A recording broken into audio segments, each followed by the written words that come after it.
Assalamualaikum dear students. In this lecture we will discuss question number 3 of exercise 2.3.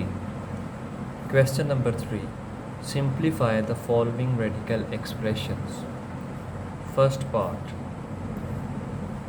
-125 और index पे लिखा है 3. इसको हमने सिंप्लीफाई करना है. सॉल्यूशन. सबसे पहले students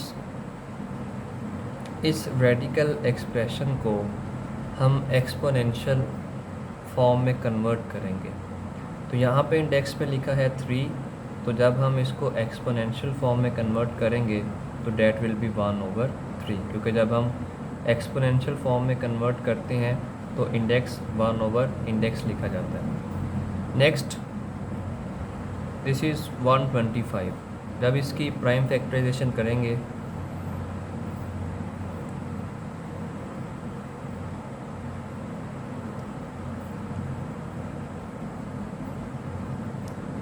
so we will get 5 × 5 × 5. मतलब ये है कि 125 की प्राइम फैक्टराइजेशन करने पर 5 × 5 × 5 हासिल होता है और पावर इसकी 1/3 एज इट इज़ और नेगेटिव साइन भी एज इट इज़. अब यहाँ पे देखें 5 3 टाइम्स मल्टीप्लाई हो रहा है, तो जितनी दफ़ा कोई नंबर मल्टीप्लाई होता है सेम नंबर उतनी ही उसकी पावर बनती है. तो चूँकि 5 3 टाइम्स मल्टीप्लाई हुआ है इस वजह से 5⁻³ और 1/3 as it is, negative sign भी एज इट इज़. अब पावर और पावर मल्टीप्लाई होती हैं, मतलब यहाँ पे लिखा है 5⁻³ और एक पावर ये है 1/3. तो ये सिंप्लीफाई किस तरह होंगी? मल्टीप्लाई होके.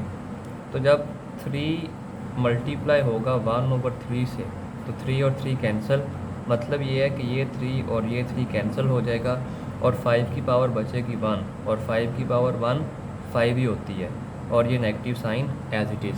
तो इसका जो सिंप्लीफाई करने के बाद आंसर आया है that is -5. Second part, radicand में लिखा है 32 और इंडेक्स पे लिखा है 4. अब इस 32 को हम इस तरह लिख लेते हैं 16 × 2, बिकॉज 16 × 2 32 ही होता है. अब दोनों का रेडिकल साइन सेपरेट करेंगे इस प्रॉपर्टी के अकॉर्डिंग कि अगर दो नंबर मल्टीप्लाई हो रहे हैं, इंडेक्स सेम है, तो दोनों को सेपरेट किया जा सकता है. 16 भी सेपरेट इंडेक्स 4 के साथ और ये 2 भी सेपरेट इंडेक्स 4 के साथ.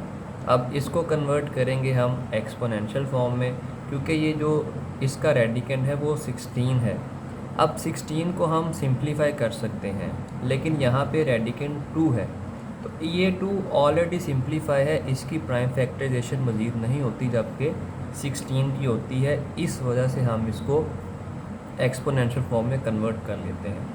तो जब हम एक्सपोनेंशियल फॉर्म में कन्वर्ट करेंगे तो ये बनेगा 16 और चूँकि इंडेक्स पे 4 है तो 1/4 ये एज इट इज़.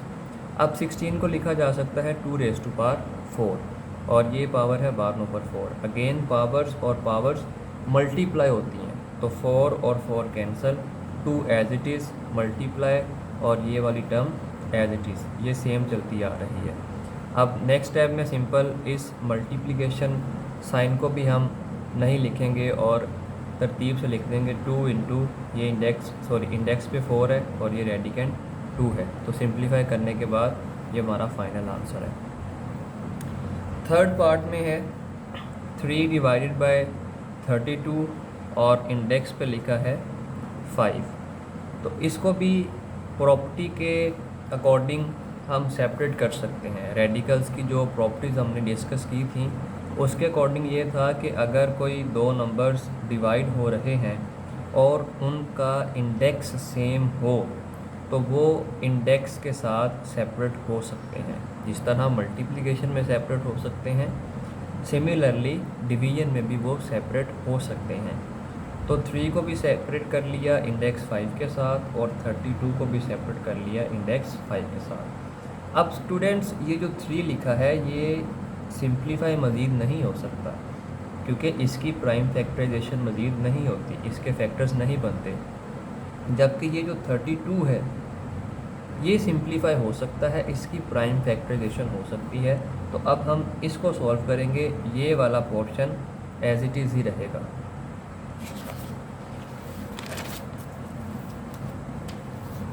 तो जब हम सॉल्व करेंगे तो सबसे पहले हमने यहाँ पे ये एक्सपोनेंशियल फॉर्म में कन्वर्ट किया है रेडिकल फॉर्म में।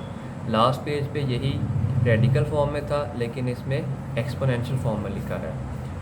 अब 32 को लिखा जा सकता है 2 रेज़ टू पावर 5 और ये वाली पावर 1/5 एज इट इज़।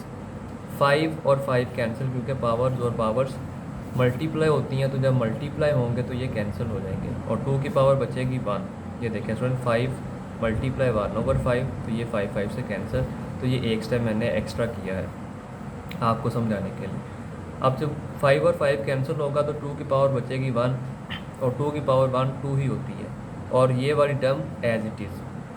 तो सिंप्लीफाई करने के बाद ये इसका फाइनल आंसर आया है। फोर्थ पार्ट में अगेन 2 नंबर्स डिवाइड हो रहे हैं, उनका इंडेक्स 3 है। तो इस प्रॉपर्टी के अकॉर्डिंग हम दोनों नंबर्स को इंडेक्स के साथ सेपरेट कर सकते हैं। अब जो दोनों नंबर सेपरेट किए हैं ये मज़ीद सिंप्लीफाई हो सकते हैं। 8 और 27 दोनों की प्राइम फैक्टराइजेशन पॉसिबल है और नेगेटिव साइन का कोई इशू नहीं है। आप चाहे 8 के साथ लिख लें, चाहे 27 के साथ लिख लें, इसका कोई इशू नहीं। मैंने 8 के साथ लिखा है। इन दोनों को एक्सपोनेंशियल फॉर्म में कन्वर्ट करेंगे, तो जब एक्सपोनेंशियल फॉर्म में कन्वर्ट करेंगे तो इंडेक्स पे 3 है, तो यहाँ पे 1/3 और 1/3 लिखा जाएगा। अब 8 की जब प्राइम फैक्टराइजेशन करेंगे डेट इज़ 2 × 2 × 2 और 27 की जब प्राइम फैक्टराइजेशन करेंगे डेट इज़ 3 × 3 × 3 और पावर्स 1/3 एज इट इज़। अब 2 3 टाइम्स मल्टीप्लाई हो रहा है तो ये बनेगा 2 raise to power 3। Similarly denominator में 3 टाइम्स मल्टीप्लाई हो रहा है तो ये बनेगा 3 रेज़ टू पावर 3 और इनकी powers 1/3 as it is. Again powers और पावर्स मल्टीप्लाई होती हैं, तो मल्टीप्लाई जब करेंगे डेट इज़ 3 × 1/3। सिमिलरली यहाँ पे भी 3 × 1/3। ये 3 इस 3 से कैंसिल और ये 3 इस 3 से कैंसिल, तो पावर्स बचेंगी 1 1 और किसी भी नंबर की पावर 1 उसी नंबर के इक्वल होती है। सो जो फाइनल आंसर है डेट इज़ -2/3। सो स्टूडेंट्स, आज के लेक्चर के लिए इतना ही। टेक केयर, अल्लाह हाफिज़।